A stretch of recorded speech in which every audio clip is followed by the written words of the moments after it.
Hello there and welcome to my channel Novice Modelling and the Midlife Crisis. My name is Andy and as you can see I've got three vintage Tamiya 172 kits in front of me. I've got the Shoki, the Raiden and the Shinden. Today this video is going to be a what's in the box video basically about this one, the Shoki, which I'm going to start building pretty much directly after this video is finished. I've also got some peanut butter mochi in front of me, which I'm just going to have a quick nibble on while I'm building this, and I'll give you my opinion on that. I'm actually going to be building around about 10 models, Japanese models, over the next 10 days. So this is going to be the first one, so do keep in touch and follow my progress. So let's do a what's in the box on this one. Actually, I'm just going to get this mochi out. This is the first time I've ever tried this stuff. It's actually a rice cake with some gooey loveliness in the middle. It looks kind of tasty. So here we go. Get one of them out and get that out of the way. Let's have a look at this in this box. Now this original tooling for this was produced in 1964. The box art for this one though is a 1970 release. So this is a 54-year-old kit. So it's older than me, which is great. I like that. So hang on, let's have a bit of that.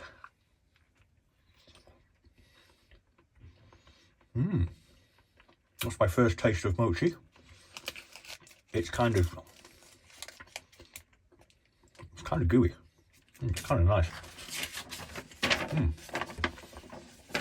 Okay, so let's read out the blurb.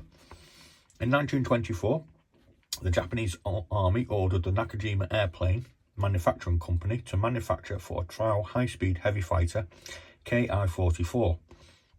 Almost simultaneously with the KI-43, later adopted officially as the Type 1 fighter Hayabusa. At the time, there had been a change in the way of thinking among the airmen in the leading foreign countries how to conduct a more effective air battle. As a result of hand-to-hand air fighter was being increasingly discarded in favour of a heavy fighter, as represented by a German Bf-109 fighter, which had been designed primarily for hit-and-run fighter tactics.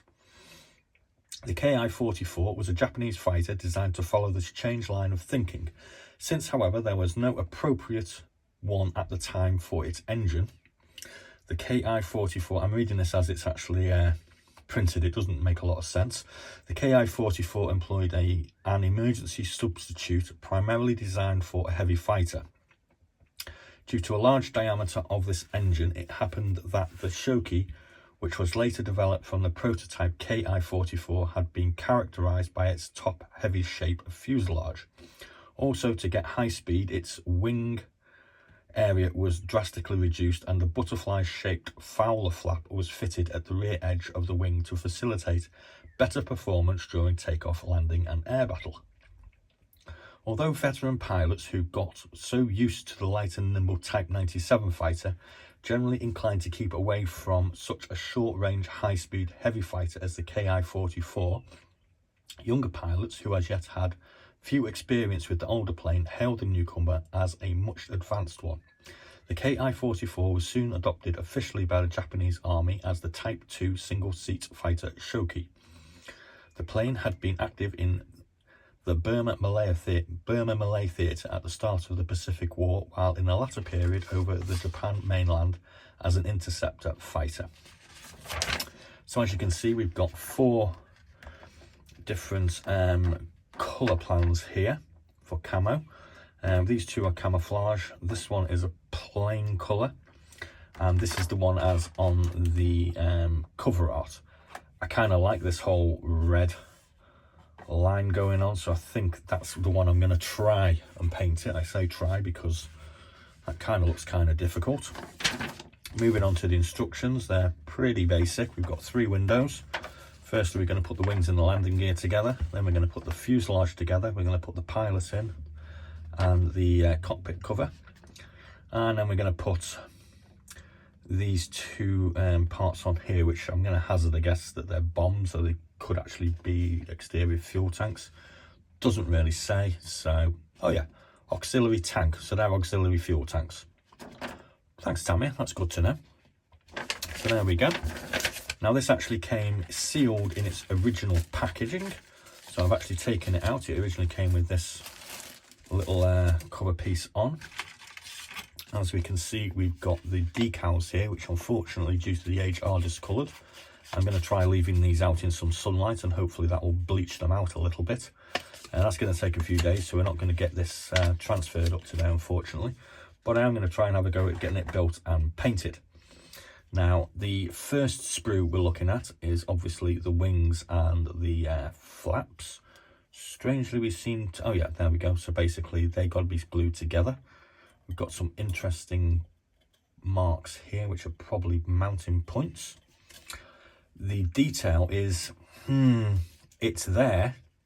It seems quite heavy, though I'm kind of thinking that this is sort of intended for pre-airbrush era, where people would be rather slapdash and heavy with paint supplied with paintbrushes. So maybe that's the reason why. You can actually feel a lot of these rivets that are actually on here. They're quite pronounced. So I'm not quite sure how that's going to turn out. It's kind of interesting here. I'm not quite sure what that little bit is for. I think that's some sort of extra flap that it was talking about. So anyway, there's the wing section. Here we have our exterior fuel tanks. We have our propeller, our nose, and one part of the fuselage. Again, the detail is quite heavy, as you can probably see. There's not a lot of detail on the other parts. The engine doesn't look that great, to be honest with you, but I mean, this is, you know, this is based on a 50s, well, it's based on a 60-year-old tool at the end of the day, so, you know, we can't be expecting modern quality of moulding. The wheels are really, really basic. There's not much excess on here, so there doesn't appear to be an awful lot of work to actually be done before we put this together. That's the other part of the fuselage, obviously. I'm going to put that on, which is going to make it a little bit bigger. We do have a pilot with this one. He does need a bit of work. He came loose in the packaging. Interestingly, there's no seat provided. The guy just basically sits on these two pins here. You know, so there's no other detail to go in the cockpit. So that's probably going to be kind of unfamiliar with you guys who are used to doing modern models. It is actually obviously going to speed the production time up for this particular kit, which is good for me. It does actually come with this rather cool looking stand as well. That fits together like that. That's rather stylish, I think.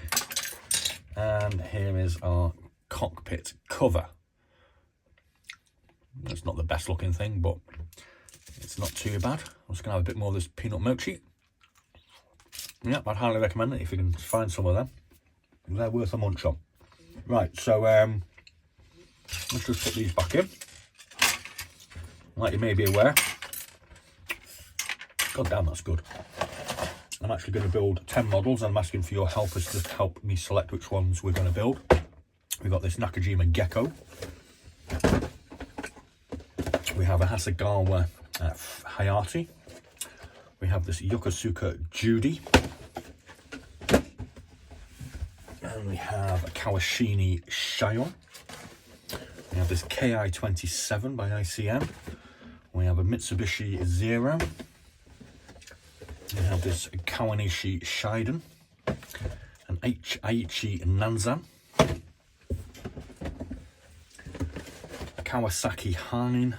And another Aichi Siren float plate. I'm going to try and build as many of these as I can over the next 10 days because I'm actually on holiday. These three models are going to be, this one's going to be today, this one is going to be Monday, and this one will be Tuesday. The rest of them, if you want to drop me a line on the comments box, I'm going to try and build these in order as per how many votes they get. So there's an interesting way of doing it. I'm going to be having some sake later. Maybe some of this Northern Ice looking whiskey. I got myself a box of peanut crunch things, Mitsuba. And some sweets. So I'm going to be having a great time. Hope you enjoyed this little video and a brief insight into my madness. Please do like and subscribe, and we'll be building some models this week, which is kind of going to be fun. So, be seeing you.